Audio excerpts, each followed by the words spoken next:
नमो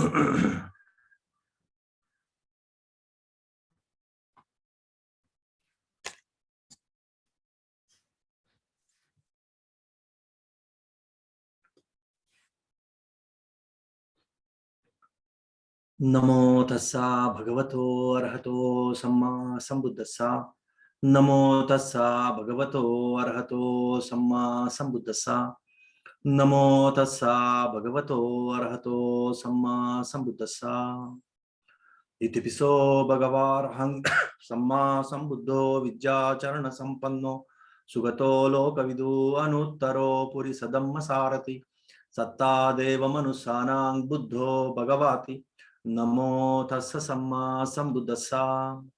ये च बुद्धा अतीता च ये च बुद्धा अनागता पच्चुपन्ना च ये बुद्धा अहं वन्दामि सर्वदा नत्ति मे शरणं अन्यं बुद्धो मे शरणं वरं ये तेन सच्चवज्जेन होतु मे जयमङ्गलम् उत्तमङ्गेन वन्देऽहं पादपंसो वरुत्तमं बुद्धेयो कलितो दोषो बुद्धो कमतु तं मम बुद्धं यावनिब्बानपर्यन्तं शरणं गच्छामि। स्वाकातो भगवता धम्मो संदिटिको अकालिको एहि पस्सिको पनायिको पच्छत्तं वेदितव्यो विन्नुहीति नमो तस्स नियानिकस्स धम्मस्सा। ये च धम्मा अतीता च ये च धम्मा अनागता पच्चुपन्ना च ये धम्मा अहं वन्दामि सर्वदा नत्ति मे शरणं अन्यं धम्मो मे शरणं वरं ये तेन सच्चवज्जेन होतु मे जयमङ्गलम् उत्तमङ्गेन वन्देऽहं धम्मं च त्रिविधुत्तमं धम्मेयो कलितो दोषो धम्मो कमतु तं मम धम्मं यावनिब्बानपर्यन्तं शरणं गच्छामि। सुपटिपन्नो भगवतो सावक संगो उजुपटिपन्नो भगवतो सावक संगो न्यायपटिपन्नो भगवतो सावक संगो सामीचिपटिपन्नो भगवतो सावक संगो यदिदं चत्तारि पुरिसयुगानि अट्टपुरिसपुग्गल एषा भगवतो सावक संगो आहुनेयो पाहुनेयो दक्षिणेयो अंजलिकरणीयो अनुत्तरं पुण्यखेतं लोकस्साति। नमो तस्स अट्ट आर्य पुग्गला महासंगस्सा। ये च संगा अतीता च ये च संगा अनागता पच्चुपन्ना च ये संगा अहं वन्दामि सर्वदा नत्ति मे शरणं अन्यं संगो मे शरणं वरं ये तेन सच्चवज्जेन होतु मे जयमङ्गलम् उत्तमङ्गेन वन्देऽहं संगं च त्रिविधुत्तमं संगेयो कलितो दोषो संगो कमतु तं मम संगं यावनिब्बानपर्यन्तं शरणं गच्छामि। विपत्ति पटिवाहाय सब्ब संपत्ति सिद्धिया सब्ब दुःखं विनाशाय सब्ब भयं विनाशाय सब्ब रोगं विनाशाय भवे दीर्घायुकदायक सब्ब लोकं हितत्ताय परित्तं बनामहे समन्ता चक्रवालेषु अत्र आगच्छन्तु देवता सद्दम्मं विराजस्सा सुनन्तु सग्गमोक्कदं धम्मस्सवन कालो अयं बदन्ता धम्मस्सवन कालो अयं बदन्ता परितस्सवन कालो अयं बदन्ता। नमो तस्स भगवतो अरहतो सम्मा संबुद्धस्सा। बाहुं सहस्रमभिनिमितसायुधन्तं गिरिमेकलं उदितघोराससेनमारं दानादिदम्म विधिना जितवा मुनिन्दो तं तेजसा भवतु मे जयमङ्गलानि मारातिरेकमभियुज्जित सब्बरत्तिं घोरं पनालवकमक्क मतदयकं कंति सुदंत विधिना जितवा मुनिन्दो तं तेजसा भवतु मे जयमङ्गलानि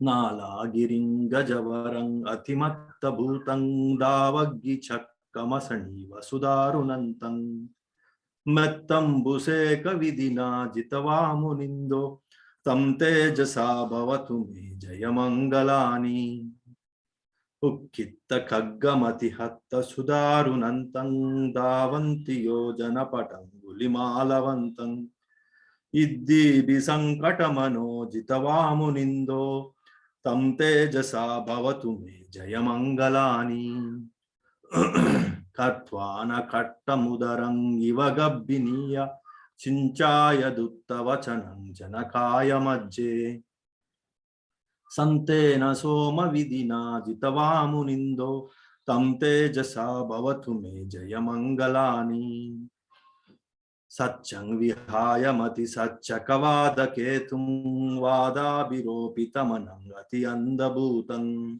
पन्यापदीप जलितो जितवा मुनिंदो तं तेजसा भवतु मे जय मंगलानि नंदोपनंद भुजगं विबुधं महिद्दिं पुत्तेन तेरभुजगे दमापयन्तो विद्युपदेश विधिना जितवा मुनिंदो तं तेजसा भवतु मे जय मंगलानि दुग्गाह दिट्टि भुजगेन सुदट्टहत्तं ब्रह्मं विशुद्धिज्युतिमिद्धि बकाभिधानं ज्ञानागदेन विधिना जितवा मुनिंदो तं तेजसा भवतु मे जय मंगलानि येतापि बुद्ध जय मंगल अट्टगाता यो वाचको दिने दिने सरते मतन्दी हित्वाननेक विविधानि चुपद्दवानि मोक्षं सुखं अधिगमय्य नरो सपन्नो एतेन सच्चवज्जेन सोतिनो होतु सब्बदा एतेन सच्चवज्जेन होतु नो जय मंगलम् एतेन सच्चवज्जेन पातु नो रतनत्रयम् सबित्यो विवज्जन्तु सब्बरोगो विनश्यतु माते भवतन्तराय सुखी दीर्घायुको भव भवतु सब्बमङ्गलं रक्षन्तु सब्बदेवता सब्बबुद्धानुभावेन सब्बधम्मानुभावेन सब्बसङ्घानुभावेन सदा सोत्ति भवन्तु ते नाखात्तयक्कभूतानां पापग्रहनिवारण परित्तस्सानुभावेन हन्तु नो उपद्रवे देवो वसातु कालेन सस्य संपत्ति हेतु चापीतो भवतु लोको च राजा भवतु धम्मिको यं दुन्निमित्तं अवमङ्गलं चायो चामनापो सकुणस्य सद्दो पापगहो दुःसुपिनं अकन्तं बुद्धानुभावेन विनाशमिन्तु धम्मानुभावेन विनाशमिन्तु संगानुभावेन विनाशमिन्तु आकाशता च बुम्मट्टा देवनागा महिद्दिका पुण्यन्तं अनुमोदित्वा चिरं रक्कन्तु शासनं चिरं रक्कन्तु देशनं चिरं रक्कन्तु मम परं एतावता च अम्मेहि सम्पदं पुण्यसम्पदं सब्बे देवा अनुमोदन्तु सब्बे भूता अनुमोदन्तु सब्बे सत्ता अनुमोदन्तु सब्ब संपत्ति सिद्धिया निब्बान संपत्ति सिद्धिया इदं नो न्यातिनं होतु सुखिता होन्तु न्यातयो इदं नो न्यातिनं होतु सुखिता होन्तु न्यातयो इदं नो न्यातिनं होतु सुखिता होन्तु न्यातयो सब्बे बुद्धा बलपाता पच्चेकानं च यं बलं अर्हन्तानं च तेजेन रक्षं बन्धामि सब्बसो सब्बे धम्मा बलपाता अर्य सच्चनं च यं बलं धम्मचक्रस्य तेजेन रक्कं बन्धामि सब्बसो सब्बे संगा बलपाता विमुक्तानं च यं बलं शासनस्य तेजेन रक्कं बन्धामि सब्बसो इमिना पुण्याकम्मेन मामे बालसमागमो सतं समागमो होतु यावनिब्बानपत्या इदं मे पुण्याकम्मं आसवक्षयं वहं होतु सब्बदुःखापमुच्यतु निब्बान संपच्चयो होतु साधु साधु साधु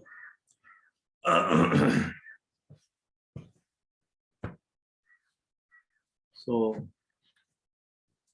today's this chanting this is sometime back, maybe some 3-4 months back, we have chanted this Jayamangala Gatha. So last week it was Maha Jayamangala Gatha and today it is Jayamangala Gatha. What is the difference between this Jayamangala Gatha and Maha Jayamangala Gatha?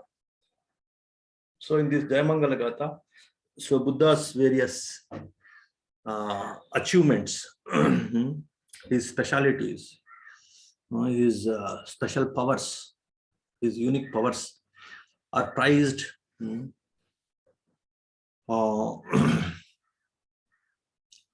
So that is what is there in this Jayamangala Gatha. In Maha Jayamangala Gatha, it's like how it is one universal medicine. That's what is highlighted in Maha Jayamangala Gatha. So here there it is mentioned how it is such a powerful medicine which can cure all kinds of ailments, whether it is physical ailments or mental ailments. How this Mahajayamangala Gatha, how the qualities of Buddha and the qualities of Dhamma, qualities of Sangha are so powerful, even to remember. Forget about to practice them seriously, even to remember them is good enough, repeatedly, again and again. And of course, it will become repetitive. Once you start remembering and you derive the joy, derive the taste in remembering the qualities of Buddha, qualities of Dhamma, qualities of Sangha, then it will percolate to your psyche, your subconscious, and you start repeating it automatically. And because that's how the subconscious always looks for the true joy. Once consciously you understand the taste and joy of the qualities of Buddha, Dhamma, and Sangha, and how it is a great medicine, then it will percolate to your subconscious, and then it becomes the duty of the subconscious to go behind Buddha, Dhamma, and Sangha and the qualities of the Buddha, Dhamma, and Sangha. So in that way, this remembering and glorifying and prizing the qualities of Buddha, Dhamma, and Sangha, how it is such a wonderful medicine. That's what we have seen in the last week in Mahajayamangala Gatha. In this Jayamangala Gatha, we are remembering some different, say, achievements or great, say,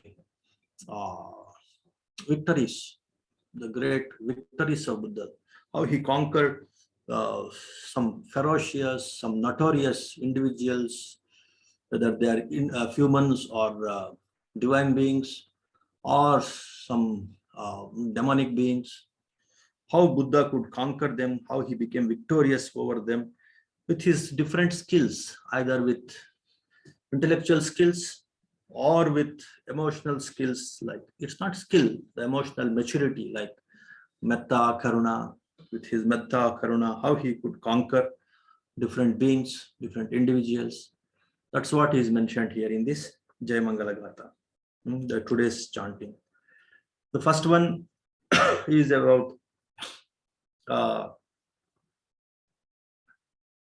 he conquered Mara with his great elephant Girimekala. So Mara, he came, he was riding Girimekala, one ferocious elephant, and how Buddha could conquer Mara. So that's what is one great achievement. Mara means like it is like, of course, there are 5 kinds of Mara. So one kind of Mara is one Deva Mara, who is one Deva. In there is one Deva plane called Paranimita Vasavati. So he was the king of that Paranimita Vasavati. So how Buddha could conquer him, that is what is mentioned here. Even your defilements, Klesha Mara, even the defilements are also Mara. So Mara, the literally means which will come in the way of liberating your mind, which will pull you towards these worldly things only, these cheaper pleasure, cheaper achievement, cheaper joys of this world. So world will, this Mara, different kinds of Mara will pull you towards these worldly pleasures. So this Deva Mara, the Mara who is the king of one of the divine planes, his duty is also to come in the way of the Arhants or the Buddhas and to obstruct them, to meditate and to enjoy the Nibbanic bliss, because he wanted to have control over all those who are in this worldly planes, because he was in the topmost plane of the Deva planes, Deva realms. So he wants to control so all the beings who come under this Deva planes or the human plane. So that's what is the intention of these Deva Mara, the Maras, who are the Devas. So Buddha could conquer him, could win over him, and he could experience the Nibbanic bliss and the supreme enlightenment. So that is one of the greatest achievements of Buddha. So in the sense, if you don't say understand and appreciate or accept these Deva planes and all, and you can't comprehend those things, then of course you can just say that Buddha could conquer the kleshas also, the kleshas of his mind, the klesha mara, the defilements of his mind, and he could come out of all these worldly bindings, worldly attachments, worldly pleasures which are quite menial, quite cheap, and he could enjoy the Nibbanic bliss or the enlightenment or the ultimate supreme enlightenment. So in that way, that is one of the achievements. So by remembering this, then we will get that motivation to work for this superior bliss, superior happiness, the Nibbanic bliss. So that is the idea of chanting all these different sutras.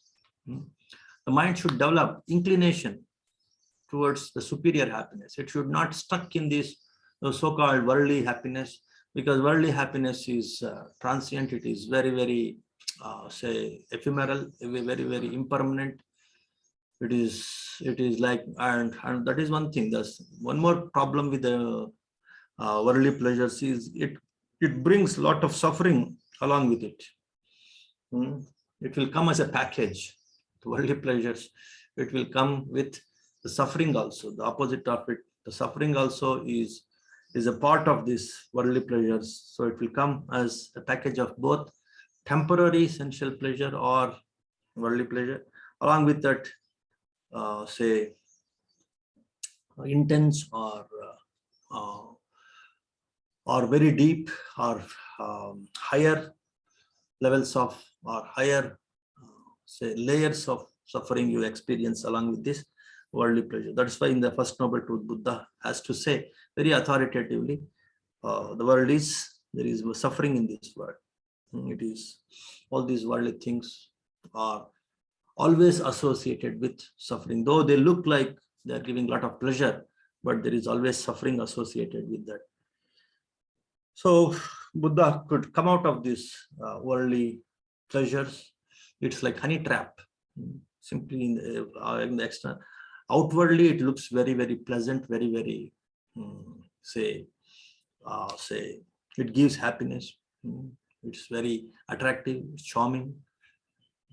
But in the next layer only there is suffering. So that is what is the nature of the worldly pleasures, and this Mara, whether our own Mara in our mind in the form of defilements or the divine Mara. So they represent this kind of worldly trap, honey trap, these worldly pleasures. But Buddha could escape from this honey trap of the worldly pleasures. That is one great achievement. So that we were remembering in this Sutra Jaya Mangala Gatha. Then we remember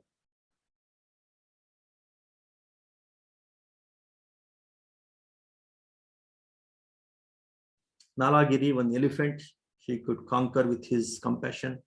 Buddha could tame or subdue the ferociousness of this Nalagiri, one elephant, very ferocious elephant, which was drunken. The idea of some enemies of Buddha, like Devadatta, they wanted to kill Buddha. They used this ferocious animal Nalagiri, and it was made to drink the intoxicants, and it attacked Buddha. But once Buddha started showing his compassion and Maitri Metta to this elephant, it was subdued. That was also one very powerful quality of Buddha. He was absolutely compassionate and full of loving kindness. With his loving kindness and compassion, he could subdue such a ferocious animals also. What about humans? It's nothing. So even if he can subdue the animals like Alagiri, and also some demonic beings, and even the devas and the humans, only with love, only with loving kindness and compassion, he could subdue. That was the maturity, that was the power of Buddha's metta, Buddha's compassion. And then Buddha could subdue Angulimala. I think sometime back I told the story of Angulimala. So he killed almost 990. He killed 999 people to collect the thumbs of these 999 people and to make one garland. And he wanted to give it as a gift to his teacher, one of his teachers. So 999 people he had already killed. He was looking for 1,000th person, and it was the mother. The mother came in search of Angulimala. So he wanted to kill his mother, and then he wanted to take her thumb, and then he wanted to make the garland complete by 1,000 thumbs. But killing mother is one very, very say very heavy karma, very heavy, say evil karma. Such people will definitely go to hell. So to save Angulimala, Buddha, he came in the scene. He came into the picture, and he started say moving in front of his mother, so this Angulimala could catch Buddha instead of Angulimala's mother. So, but Buddha somehow again with his skillfulness and compassion, he could change the mind of Angulimala, and he became a great saint. He became an arahant, and he became a great saint, Angulimala. So it is also the power of Buddha, again the power of compassion and skillfulness, wisdom. The combination of compassion and wisdom can change a notorious person like Angulimala. He was a great threat for all the country, even for the kings. He became a great threat, so he could convert, he could change the mind of Angulimala from wrong view to right view, and how to become truly peaceful, truly happy, that he could teach to this Angulimala.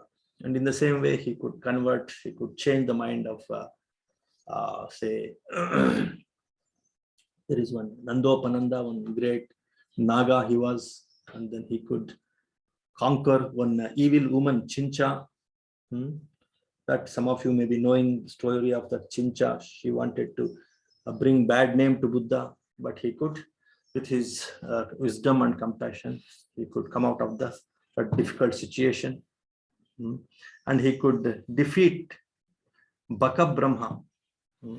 There was one Brahma, he was having this wrong view that we are discussing in this Brahmajala Sutta. One Brahma, his name was Baka Brahma, he was having that wrong view that he was permanent. So many Brahmas, they will get this wrong view, because as we are discussing in the Brahmajala Sutta, they see that people will arise and perish in front of them only, but they will not die. Then they think that they are permanent. The same thing happened to this Brahma. And he thought that he is the creator, he is permanent. So then Buddha could teach him, and he could give him the wisdom, the knowledge of the impermanence of even the Brahmas. So that is what is the power of Buddha. And then he could, of course, a few more things are there that we will see maybe after in between also. Maybe each story we can take up and we can discuss in detail, because each one of them is so inspiring, and it will give us the powerful quality, an idea about one of the powerful qualities of Buddha. So in that way, this Jayamangala Gatha, there are some 7-8 anecdotes and 7-8 stories about the achievements of Buddha, or the victories of Buddha. So again, that will inspire us to follow this right view, because through this right view only one can imbibe these different powers. Please understand, it is only the right view that is the foundation, that is the basis, that is the trigger to understand and establish in these different qualities like metta or karuna, or this moderation or mindfulness or middle path or morality. All these things are rooted on right view. If you can understand the right view, you will understand the importance of the mind, and you can start digging the different abilities and the defilements of the mind. Both the abilities and the defilements of the mind, you start digging, and you can control or curb or fix the defilements with your own abilities. So that is again the power of understanding the right view. So in that way, if you establish on the right view, then all these different qualities that Buddhas have developed, the Arahants have developed, the Sotapannas, the Aryas have developed, all those things you will also get. So now, so we have mentioned that how Buddha could change the mind of this Baka Brahma from wrong view to right view. And what was that wrong view that he was having? That Sasvatavada and Ekaccha Sasvatavada that we have discussed. Ekaccha Sasvatavada is partial eternalism. So a few things are permanent, a few things are not permanent. That kind of view, if you have, that is what is Ekaccha Sasvatavada. Everything is permanent. That kind of view, if you have, that is Sasvatavada, eternalism. So there are 4 kinds of eternalism based on 4 kinds of understanding. By knowing your previous lives, people develop some kind. So soul is eternal. This existence is Paramatma. This existence is eternal. So that kind of eternalistic views people will develop when they see their previous lives, previous eons, or by listening to the people who have seen the previous lives and previous eons. Some people develop this eternalistic views. And partial eternalistic views also some people develop because they see a few things are changing. The people are dying, people are again taking birth, but the Brahmas are not dying because their lifespan is so high, they are not dying. Then they develop what is called Ekacha Sasvatavada, means partial eternalism. A few things will disappear, die, they are impermanent, but a few things are permanent. That kind of views some beings will develop. So those things we were discussing in this, what is called Brahmajala Sutta. So we'll continue maybe another 10-15 minutes about the discussion of other kinds of wrong views also. We have seen the 4 eternalistic wrong views, 4 partial eternalistic wrong views. Now we will take up a few more wrong views, which by understanding these different kinds of wrong views, we will establish in the right view. That is the idea. Don't think that we are unnecessarily going through the wrong views because we know very well about the right views or the right view. Why should we think? Why should we know about wrong views? In that way, some of you maybe say pondering over, but that is not the right way to explore the truth. You should know the both the faces of the reality. You should know the wrong views also and the cause of wrong views. You should know the right view also, the cause of right views also you should know. Just like suffering and the cause of suffering, happiness and cause of happiness. All these things, if you know, then it is easy for you to establish in the happiness. In the same way, if you know the wrong view and the cause of wrong view, and the right view and the cause of right view, then it becomes very easy for you to establish in the right view. That is the reason why I have selected this Brahmajala Sutta, because it gives one overall view, one very powerful, very deep overall view of the wrong views, so that to establish in right view becomes easy.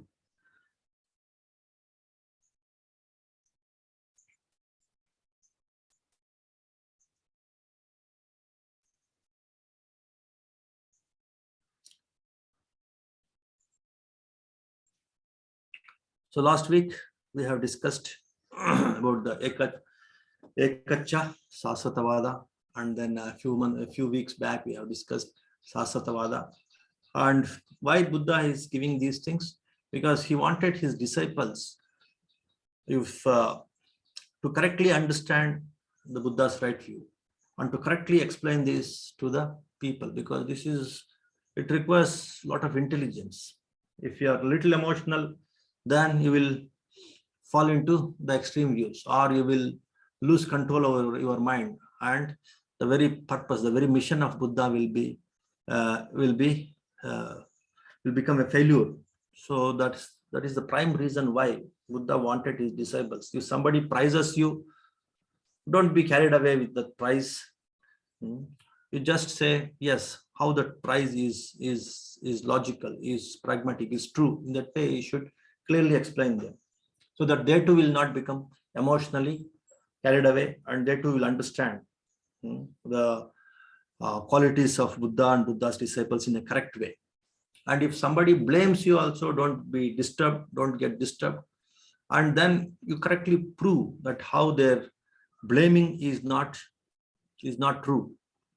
So that kind of equanimous mind one should keep when somebody prizes you, somebody blames you. And when you are being prized or when you are blamed, you should be in a position to correctly prove it, correctly defend it. So in that way, Buddha says, and first thing Buddha says is, like say, you have to highlight the moral power of Buddha at different levels. At the grass level, how he is superior, his disciples are superior. At the middle level of morality, moral practices, how they are superior. At the even the very sensitive, very, very subtle moral precepts also, how the Buddhas are practicing. That also you should tell other people, if some people they try to blame Buddha and his disciples, you should highlight the superiority of Buddha in moral precepts, in practicing moral precepts at all levels. Then one should, if some people have these eternalistic views and then this partial eternalistic views, how these eternalistic views will arise in the mind, that you should prove, that you should tell other people, and you should say, you should disprove it, how it is wrong. So in that way, Buddha is educating his disciples to defend the right view of Buddha. If somebody comes with the wrong views, these 62 kinds of wrong views, you should thoroughly know these 62 kinds of wrong views and what are the lacuna, what are the what are the different problems in these wrong views, how they arise. These things you should know, and you should discuss with them, and you should remove their wrong views. So that's what is the intention of Buddha, to teach this Brahmajala Sutta to his disciples, so that he could educate them about different wrong views. In turn, these disciples can educate those people who are having these wrong views. So that is the idea.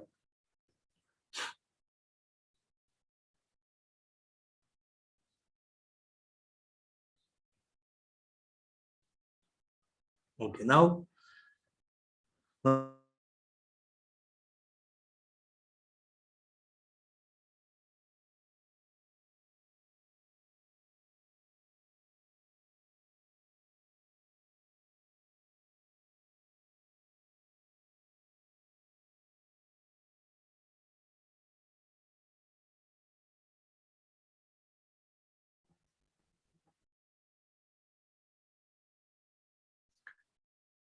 doctrines of the finitude and infinity of the world.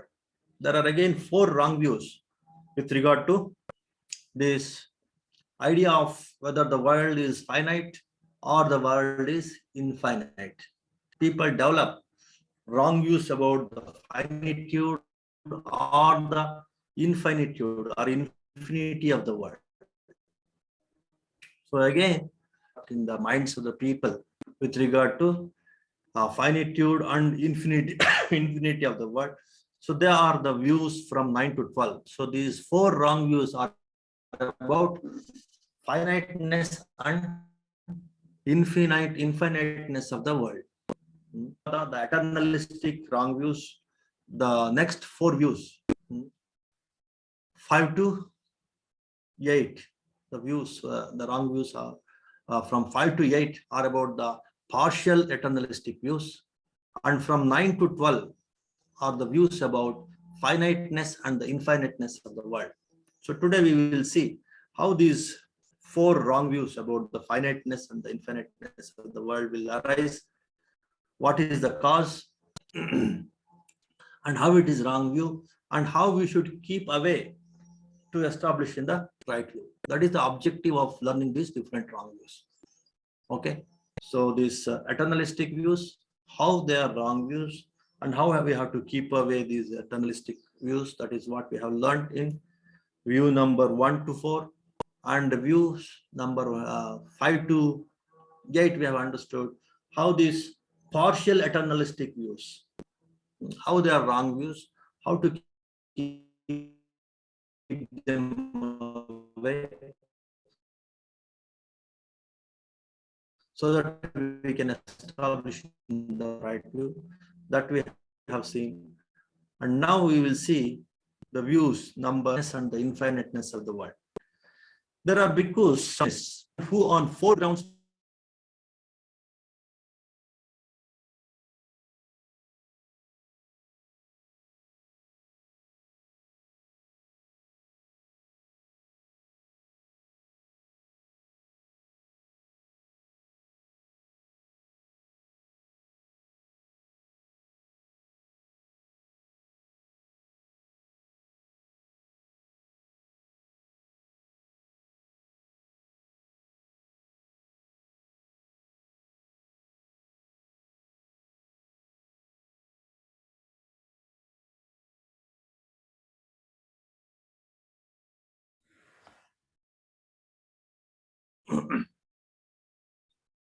Okay, can you hear me?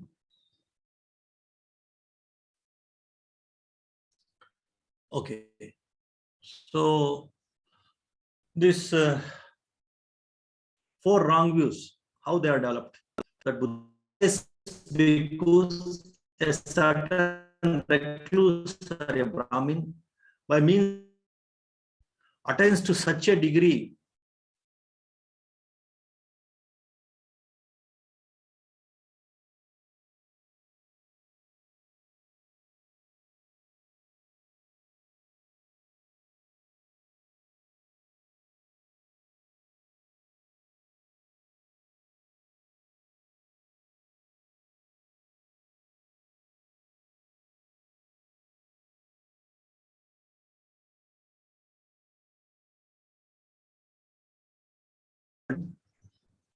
as some of you, who have gone through level 2, level 3.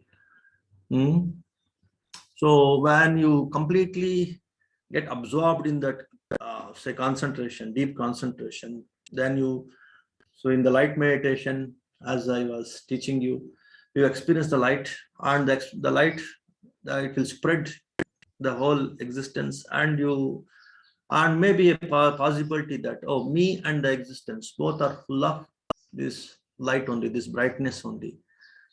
So if that kind of experience happens, then what the people will conclude, what the people will say, deduce, what they will infer,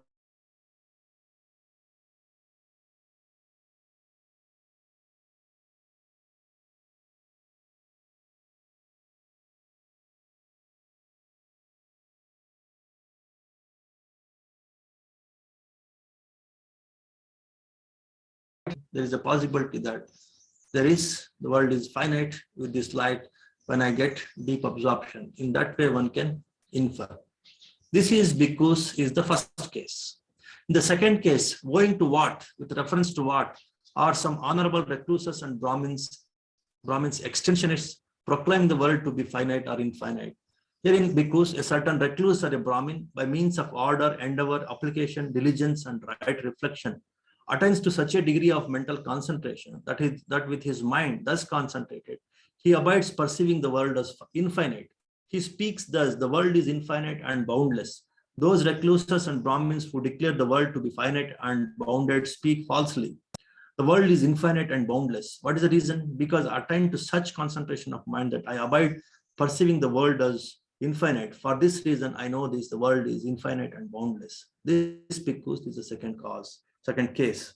So in the first case, in the first four jhanas, as I used to say in our level 2 and level 3 programs, you feel that the light or the absorption, it seems to be finite.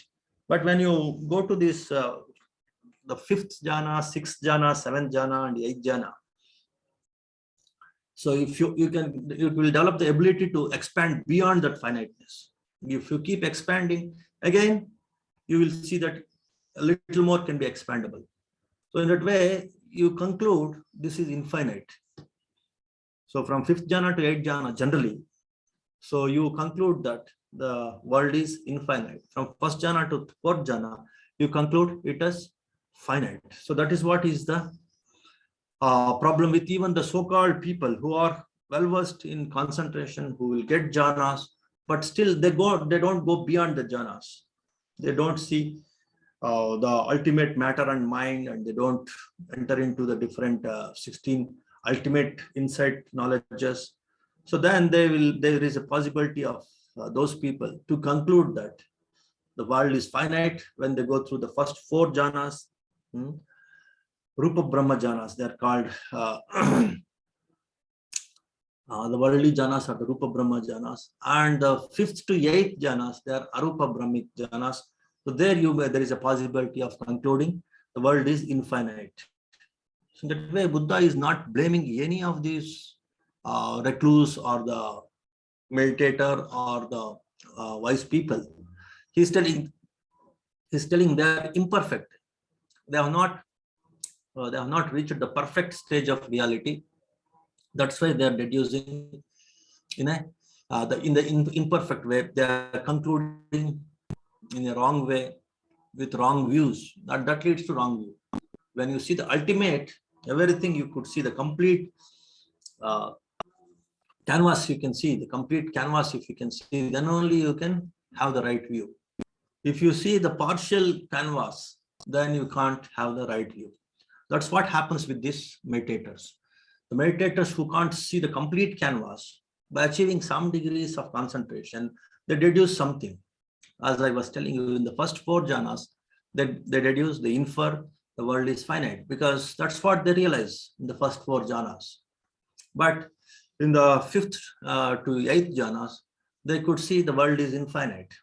Their experience go again and keep on expanding, limitless, boundless, boundaryless. Then they say that world is infinite. So both are true. According to their experience, both are true. But it is not ultimate. So it is imperfect. That is what is Buddha is talking about. So those who have gone through level 2 or level 3, you can understand. But those who are new, it may be a little difficult for you to comprehend these things, but it's okay. Still, you can understand the importance of right view. In the third case, owing to what, with reference to what, are some honorable recluses and the Brahmins extensionists proclaiming the world to be finite or infinite.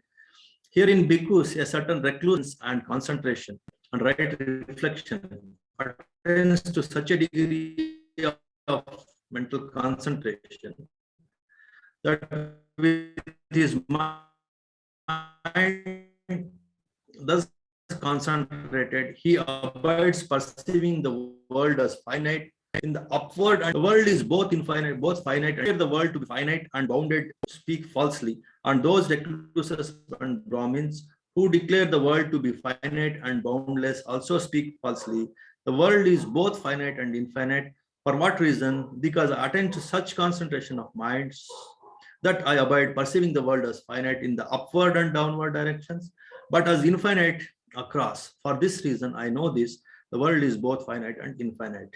This bhikkhus is the third case. Again, in meditation, one more experience one will get when he gets the deep absorption.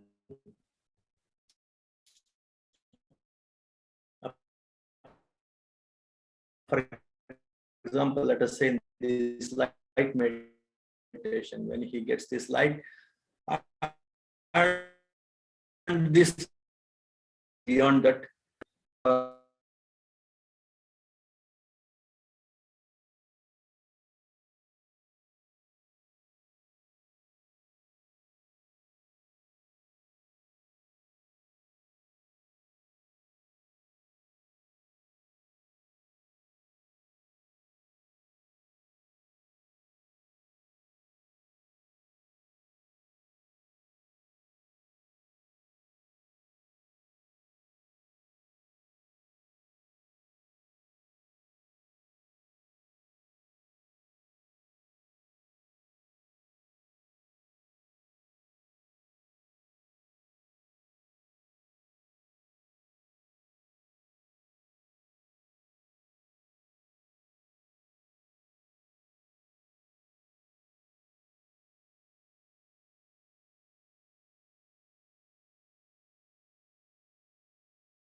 there is some problem with the network, but I think it's okay. Another 5 minutes, we'll conclude.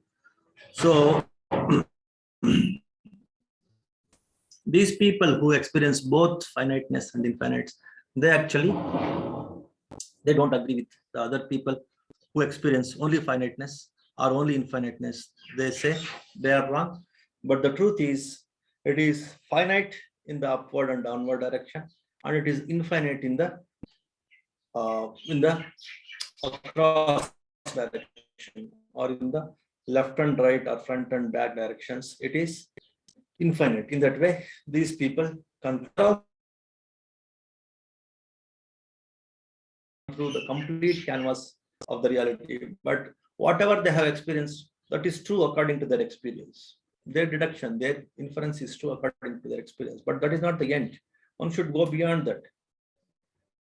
One should see the complete canvas. That's what is Buddha is encouraging.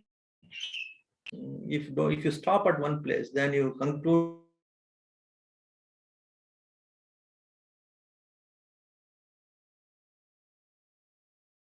in the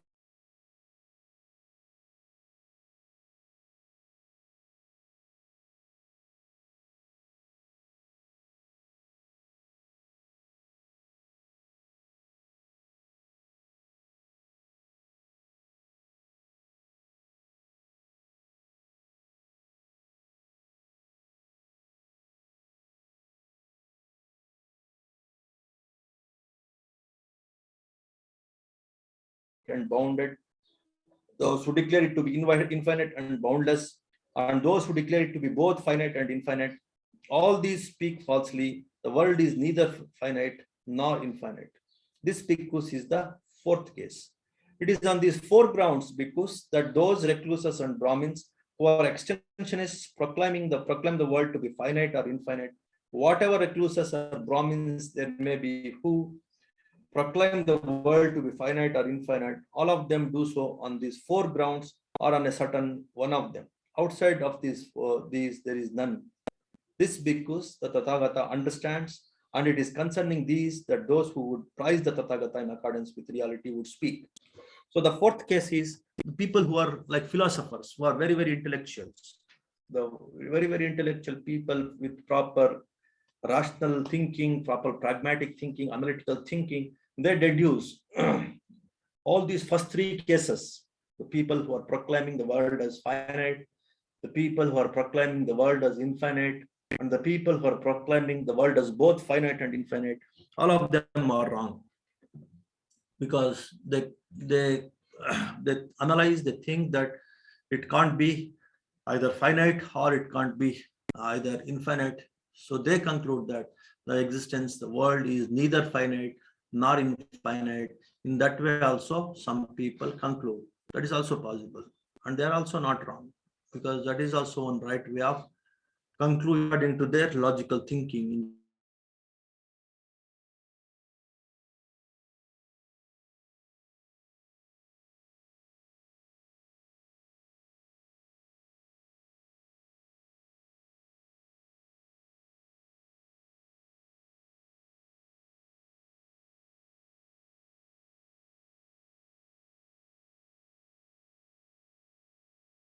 Finite. In the second case, when the people go through the fifth to eighth jhanas, the second set of four jhanas, that is fifth to eighth jhana, they are called arupa jhanas. Those arupa jhanas, those who get, they will conclude that the world is infinite. And those meditators, though they are well versed in the first four jhanas and the second four jhanas and all the eight jhanas, sometimes they conclude that it's possible, it's highly possible. In this vertical direction, the world seems to be finite. In the horizontal direction, the world seems to be infinite. So they conclude the world as both finite and infinite. But that is also wrong view. And some people with a lot of logical reasoning, they conclude that world can't be finite, world can't be infinite, world can't be both finite and infinite. World is neither infinite nor finite. In that way also some people conclude, and that is also wrong view. So these are the four wrong views Buddha is talking about. So about the finiteness and the infiniteness of the world.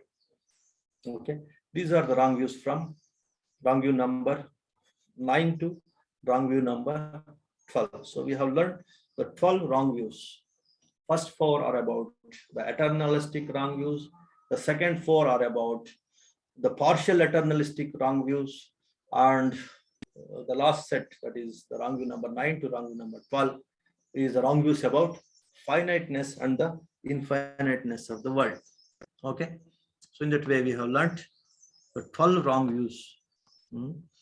All these 12 wrong views, they arise in the mind of the wise people only, not in the ignorant people. Please understand, ignorant people, they may listen to these wise people and they may develop the wrong views, but first they arise in the minds of the wise people, intelligent people only, but their wisdom is not complete. They have not pondered the complete canvas of the reality. So partially they would explore, partially they could realize, and because based on that partial realization, they could conclude these 12 wrong views. Okay, so that is about today's discourse about this Brahmajala Sutta. So we have seen the 12 wrong views. The remaining wrong views, maybe every week, a few wrong views we will see, and the cause of those wrong views also we will see, and then you will establish in the right view. Once you establish in the right view, then that is, my work is done. That is what is our mission, to help people to establish in the right view and to take responsibility for their happiness and for their liberation, for their wisdom, for their freedom. So now we can ask.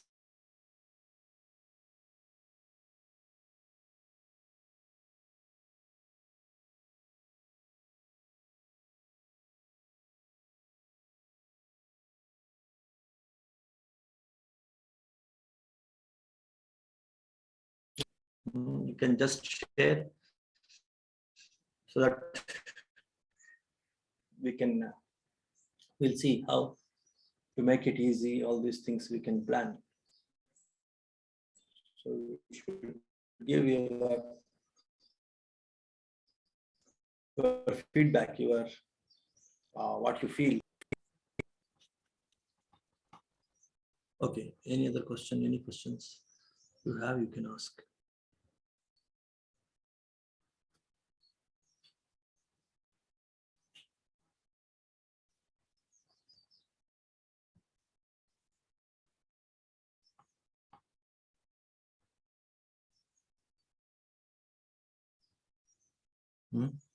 No questions? If you don't ask questions, then I will ask you questions. Because these wrong views, understanding wrong views through discussion is very, very essential. If you don't sakatcha, if you don't discuss, then understanding the wrong views may be difficult. Okay, so this month is the month of what is called. Somebody is asking something. Guruji, good morning, Guruji.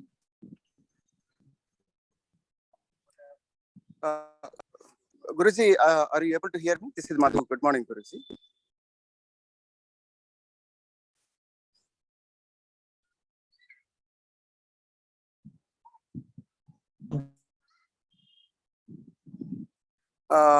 I don't think I was clear, Guruji. You are not able to hear, I believe.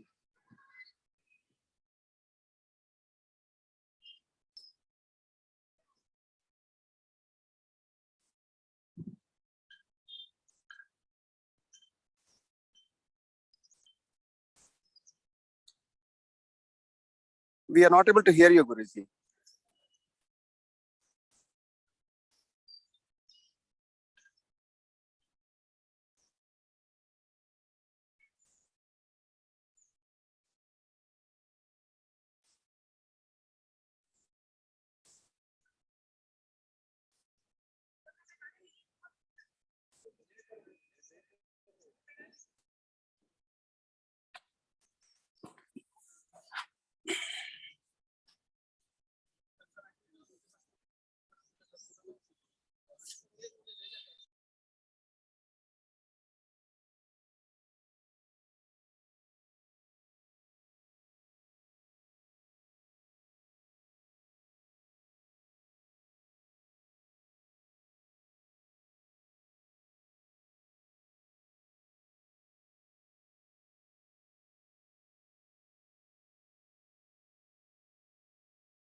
deepest sense of gratitude and respect to Honorable Parliament for giving us outstanding quality of the matter.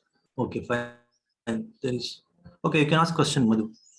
Guruji, good morning, Guruji. Thank you so much for today's class. One question, Guruji, if we were to take, if we should not think like the world is finite or infinite, definitely there will be a element of skepticalness. Doubt, Yes. skepticalness, correct.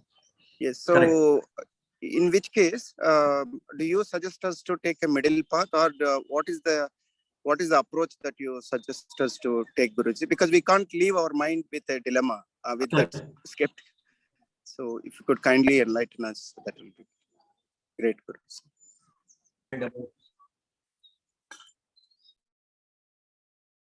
Some fixed idea about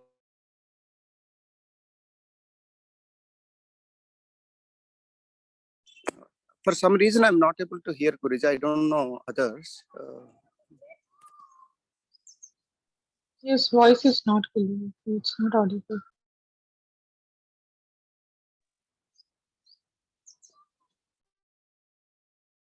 me now. Yeah, it's a little feeble, Guruji. We can hear, but it's breaking up. It's breaking, it's right? feeble. It's breaking. It is completely getting cut in between, and it's feeble very often. The same thing happened during Dhamma talk also. During the No, talk it went well. It went well towards the clear. end. Towards the end, we had this. Towards the end, this problem is okay. We had this challenge. Yeah. Yeah, this is an important question because many people, they don't get clarity, because many people, actually one person, he came to Buddha and he became so angry with Buddha actually.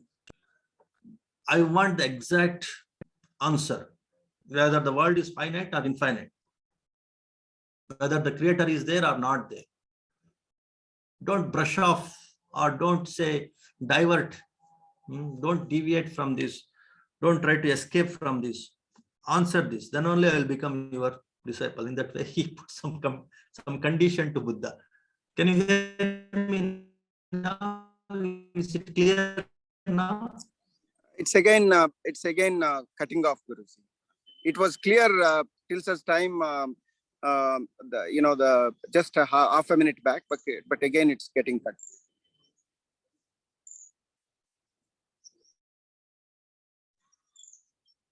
Now we're completely unable to hear you.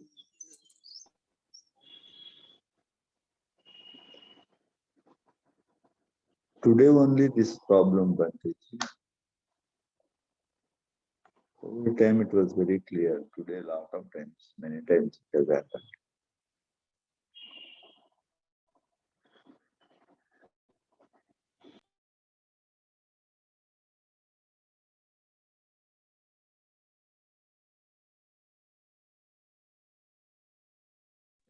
Sound is finite or infinite, don't know.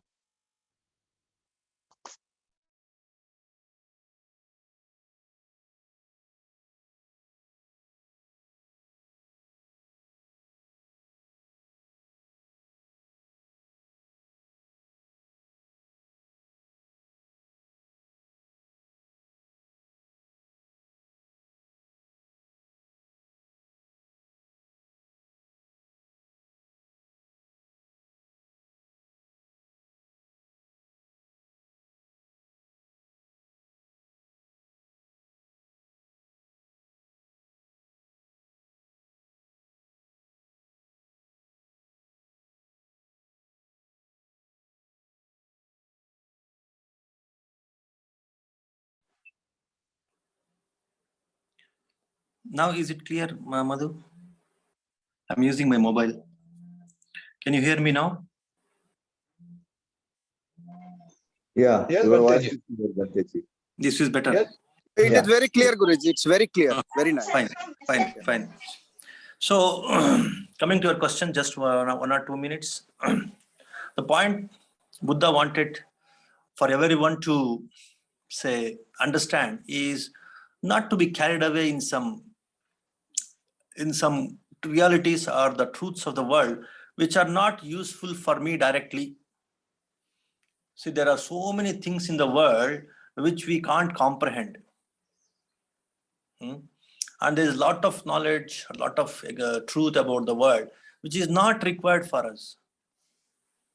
So once Buddha was traveling in one forest, and he just took some leaves in his hand, and he asked his disciples whether the leaves in my hand are more or the leaves in this forest are more. Then obviously they say the leaves in your hand is very less, the leaves in the forest, that's very much say more when compared to the leaves in your hand.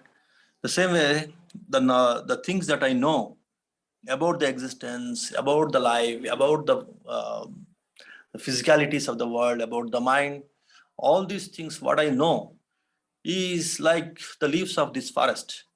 But what I teach is like the leaves in my hand, because they are relevant for you. They are very much required for you. That's what you should know immediately. Just like a poisonous arrow is struck, immediately you should get the medicine. Not simply being worried about the arrow, the shape of the arrow, the person who has shot the arrow. All that nonsense, that is also truth, that is also reality, but that is not my immediate requirement. My immediate requirement is to know about how to get rid of suffering, how to get the right views correctly, how to keep out the wrong views. That is what is my immediate requirement. That is the knowledge that is required at this juncture immediately, because this ignorance only is causing a lot of suffering for me.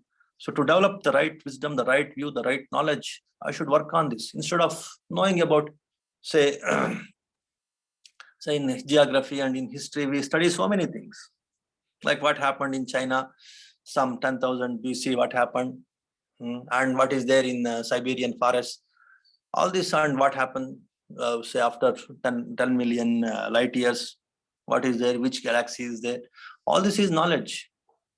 So those who are deeply into it, those who are taking it as profession, let them go ahead, let them do all that kind of research. But for me, especially in the spiritual knowledge, in the spiritual quest, my understanding, so my focus should be on the right view, which will give me the happiness, the true happiness, which will help me to keep away the suffering. So if that kind of understanding I have, I focus on the priorities in the life. I'll focus on the first priority in the life about this knowledge of how to keep away the suffering and how to get the true happiness, how to keep away the wrong views and how to cultivate the right views. That kind of knowledge I will get.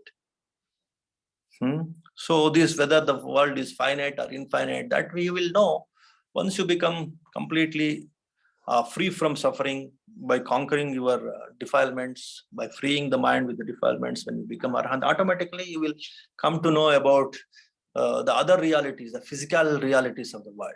Now, by trying to analyze the things, it's simply waste of time. So it is simply building more suffering. It is simply ignoring the priorities of the life. So the mind is so curious about 1 million things, but you can't learn 1 million things. Is it not? There is a limitation of time, there's a limitation of energy, there's a limitation of course, intelligence. And of course, more than that, there are so many other things which are to be taken care of, like my own suffering, or of course, the family or the profession, or so many other things are there. When we are stuck into these things, and when we are really looking for the immediate priorities in the life, the first priority in the life, that how to understand suffering and the cause of suffering and how to keep away from the suffering, we should learn about the right views and wrong views, and how to differentiate these things and how to establish right views. So by learning different meditation practices also, all these things that you are doing, that is the immediate necessity. It's not simply pondering over or worrying about the world is finite or infinite. So when this person, he says, Buddha, that I want to know about the world, whether it is finite or infinite, then Buddha says, you stupid fellow, I have never told you that you become a disciple. I will tell you about the world's finiteness or infiniteness. I have promised all my disciples that I will teach you the path that helps you to liberate yourself from the suffering. That's what is my promise. And teaching the finiteness of the world, how many galaxies are there in this world, how many black holes are there in this world, that I have not promised you. I have promised about suffering, the cause of suffering, how to come out of suffering. That's what is my promise. That's what is the priority in the life. That is what is the immediate necessity also. If you have that wisdom to know what is the priorities in the life, then you are welcome. You are to become my disciple. And if you have some other priorities, which are simply like like it is like a child's priority. Children are very much interested in some unnecessary things. But a wise person, he is interested in the necessary things, because the necessary things only will give us, will help us to free ourselves from suffering and find out the true happiness. Because there are millions and millions of unnecessary things in the world. If you start becoming curious of those things, then you forget about the important things. So don't waste your time, because the human life is very short. Don't try to explore or find out some unnecessary things like this. Find out this kind of meditations, right? Meditations, practice them and come out of this attachment of the body and mind. That is the first priority. That is the necessity. In that way, Buddha could convince him, then he became a true disciple of Buddha. So in that way, of course, you will come to know whether the world is finite or infinite, both finite or infinite, or neither finite or nor infinite. So all those things you'll come to know when you completely explore or understand about the body and mind and come out of suffering.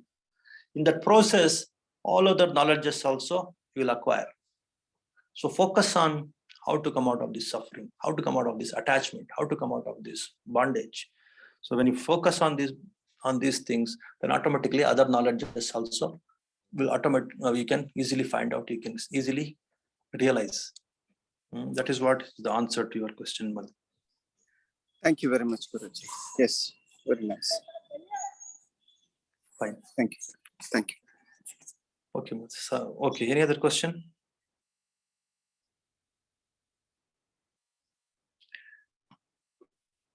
Good. That is a good question, because many people definitely in this scientific age, many of you may be interested in this kind of questions, which are really like that curiosity will definitely arise.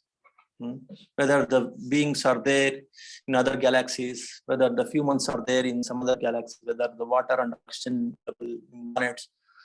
Definitely, we are so curious. But actually, for what sake? By the time the scientists come to know that there is another galaxy where some planets are there with some life or with some oxygen, we will die. How many years we live? So what is the use of knowing all that kind of knowledge? That's what is actually Buddha's answer to that wise man who was Buddha. So a few things which are not relevant for me, there is no need to simply go behind and waste our time and energy and our emotions, all those things. There is no need to waste. That's because there are hundreds of attractions in this world, hundreds of pullings are there in this existence. If you are carried away in these pullings or attractions, then we can't reach our goal. Then we can't work on our immediate necessities, work on our immediate priorities. That is the risk of these attractions in this world. In the name of truth, in the name of science, we will go off track. We will be confused. So in that way, those which are not relevant for us, there is no need to waste our time on those things. Which are really relevant for us, which are really necessary for us, it is better to work on them. That is what is Buddha's suggestion. And this month is considered as the month of, Kathina Shiva Dana. Here in Alpha, of course, all over the world, people are celebrating these Katina Chivardhana programs. But of course, now I am in Himalayas now here. And we are conducting only online programs. And you are also in different parts of the world, different parts of India and the world. So we can't come together and celebrate this Katina Chivardhana program. Next day, anyways, online we celebrate this Katina Chivara program because next Sunday is the last Sunday. After that, that 1 month will be over.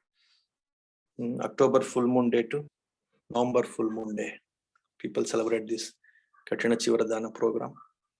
So, the beginning, Dhammachakkapavatana, July full moon day, we have started this Vasavasa, Vasavasa means rainy retreat. So from past 4 months, let us say, many of you are deeply into Dhamma, learning Dhamma, practicing meditation, listening to Dhamma talks. And I am also working on this. Of course, nearly 1 month I was sick, nearly 20-25 days, and then a few days. Of course, that time also I learned many things. I progressed very well in Dhamma during the 20-25 days also. So in that way, this Vasavasa is very special for me also.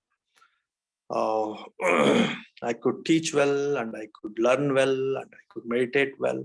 I could comprehend and explore Dhamma very well in this rainy retreat also. And many of you also, I think, you have progressed well in this rainy retreat. So as a gratitude, we celebrate this this Katina Chivardhana program. We started from July full moon day, concluded October full moon day, and this month also we are learning. And again, as a conclusion of this rainy retreat, and to show our gratitude and respect for Dhamma and for the teachings, and for, of course, it's like showing gratitude to yourself also towards Dhamma. You seriously worked on this. So we celebrate the Katina Chivardhana program next Sunday. So, of course, generally people offer Chivara on that day, Katina Chivara. In some Buddhist countries, they only weave the Chivara and they offer. But of course, all those facilities are not there in your places. So if you want to offer Chivardhana,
Okay, I think we'll conclude.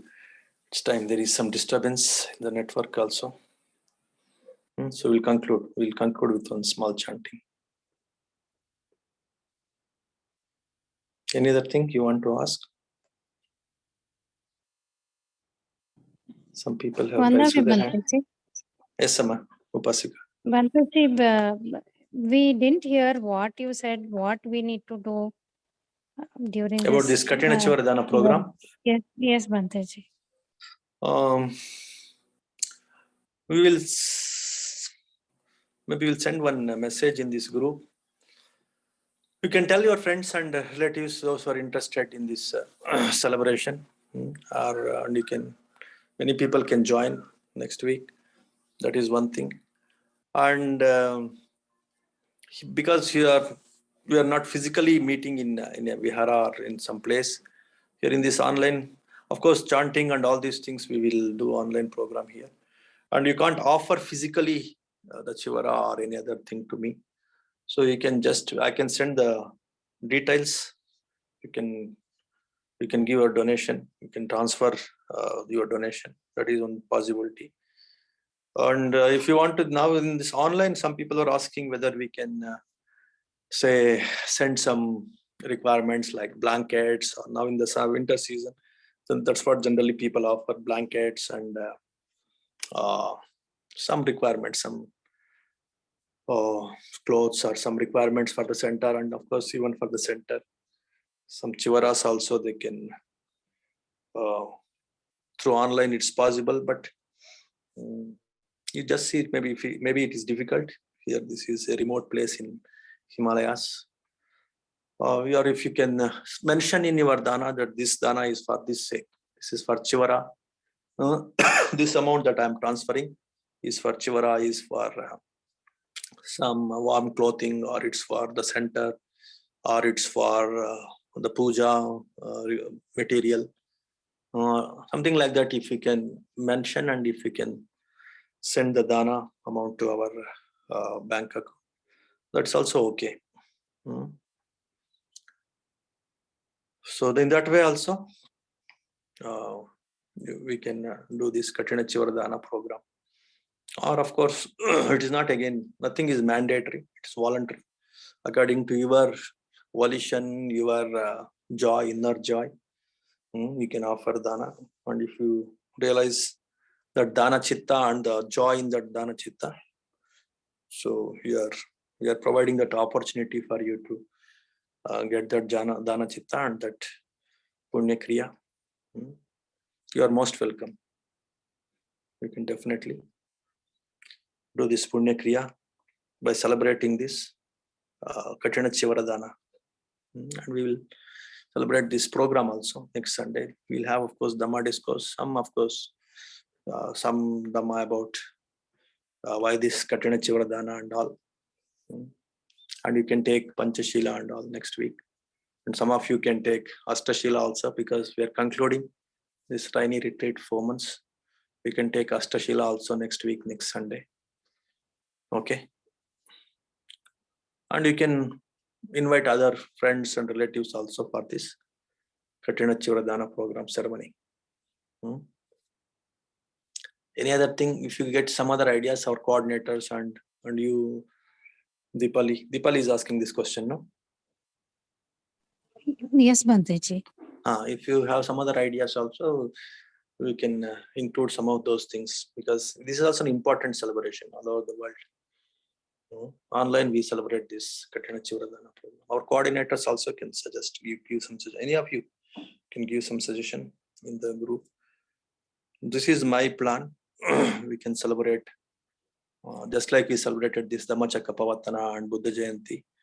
We celebrate this Katina Chivaradana program also.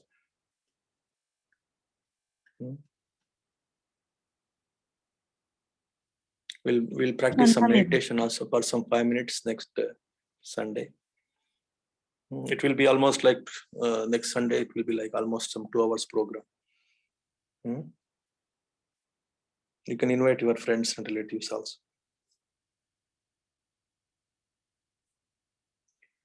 Okay, so that is about next Sunday program. So now we'll conclude with one small chanting. Okay? Okay, Bhanteji. Vandami Bhanteji. Okay, man. Sadhu, sadhu.